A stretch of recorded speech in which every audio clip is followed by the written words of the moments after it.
ಈ ವರ್ಷ 2024 ಅಣ್ಣಮ್ಮ ಕೂರಿಸಿದ್ದಾರೆ ನಮ್ಮ ಏರಿಯಾದಲ್ಲಿ ಗೆರೆಳ ಬಳಗ ಮಹಾಲಕ್ಷ್ಮಿ ಲೇಔಟಲ್ಲಿ. ತುಂಬ ಖುಷಿ ಆಗ್ತಿದೆ. ಹೋದ ವರ್ಷಕ್ಕಿಂತ ತುಂಬ ಅದ್ಧೂರಿಯಾಗಿ ಜೋರಾಗಿ ಮಾಡ್ತಿದ್ದಾರೆ. ಎಲ್ಲ ಒಳ್ಳೆ ದೇವ್ರನ್ನ ಒಳ್ಳೆ ಮಂಟಪದಲ್ಲಿ ದೇವಸ್ಥಾನದಲ್ಲಿ ಕೂರಿಸೋ ಥರ ಕೂರಿಸಿದ್ದಾರೆ.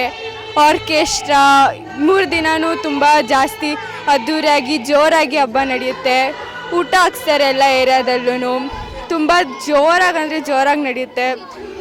ನೋಡಿದ್ರೆ ಜಾತ್ರೆಗಿಂತಲೇ ಕೂರು ಹಬ್ಬದ ಥರ ಜಾತ್ರೆಯಲ್ಲಿ ಎಲ್ಲರೂ ಬೊಂಬೆ ಮಿಠಾಯಿ ಅದು ಇದು ಏನೇನಿರುತ್ತೆ ಎಲ್ಲ ಇರುತ್ತೆ. ಇಲ್ಲೂ ದೇವರು ತುಂಬ ಚೆನ್ನಾಗಿರುತ್ತೆ. ದಿನ ಪೂಜೆ ಮಾಡ್ತಾರೆ, ಎಲ್ಲ ಚೆನ್ನಾಗಿರುತ್ತೆ ಅಷ್ಟೇ.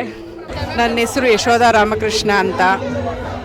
ನಾವು ಇಲ್ಲೇ ಹುಟ್ಟಿ ಬೆಳೆದಿದ್ದು ಎಲ್ಲ ಇದೇ ಏರಿಯಾದಲ್ಲೇ. ಸುಮಾರು ನಾವು ಹುಟ್ಟಿದಾಗಿಂದನೂ ತುಂಬ ಚೆನ್ನಾಗಿ ಮಾಡ್ಕೊಂಡು ಬಂದಿದ್ದಾರೆ. ಇವಾಗ 4 ವರ್ಷದಿಂದ ತುಂಬ ಅದ್ಧೂರಿಯಾಗಿ ಪ್ರೋಗ್ರಾಮ್ ಮಾಡ್ತಿದ್ದಾರೆ. ತಾಯಿ ಗ್ರಾಮ ದೇವತೆ ಅಣ್ಯಮ್ಮ ತಾಯಿನ ತುಂಬ ಉತ್ಸವ ತುಂಬ ಚೆನ್ನಾಗಿ ನಡೀತಾ ಇದೆ. ಹೋದ ವರ್ಷಕ್ಕಿಂತ ಈ ವರ್ಷ ತುಂಬ ಅದ್ಧೂರಿಯಾಗಿ ಮಾಡ್ತಾ ಇದ್ದಾರೆ. ಇದಕ್ಕೆ ಎಲ್ಲ ಟೀಮ್ಗೂ ಧನ್ಯವಾದ ಹೇಳ್ತಾ ನನ್ನ 2 ಮಾತನ್ನು ಮುಗಿಸ್ತಾ ಇದೆ. ಹೆಸರು ರಶ್ಮಿ ಅಂತ. ಇಲ್ಲಿ ಪ್ರತಿ ವರ್ಷವೂ ತುಂಬ ಚೆನ್ನಾಗಿ ಪ್ರೋಗ್ರಾಮ್ ಮಾಡ್ತಾರೆ, ತುಂಬ ಶ್ರಮ ವಹಿಸ್ತಾರೆ.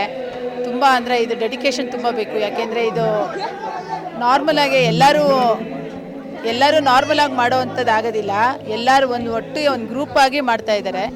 ಮತ್ತು ಇಲ್ಲಿ ದೇವ್ರನ್ನ ತುಂಬ ಚೆನ್ನಾಗಿ ಅರೇಂಜ್ ಮಾಡಿ ಜನಗಳಿಗೆಲ್ಲ ಅನ್ನದಾನ ಎಲ್ಲ ತುಂಬ ಚೆನ್ನಾಗಿ ಮಾಡ್ತಾರೆ. ತುಂಬ ಸಂತೋಷ ಆಗುತ್ತೆ.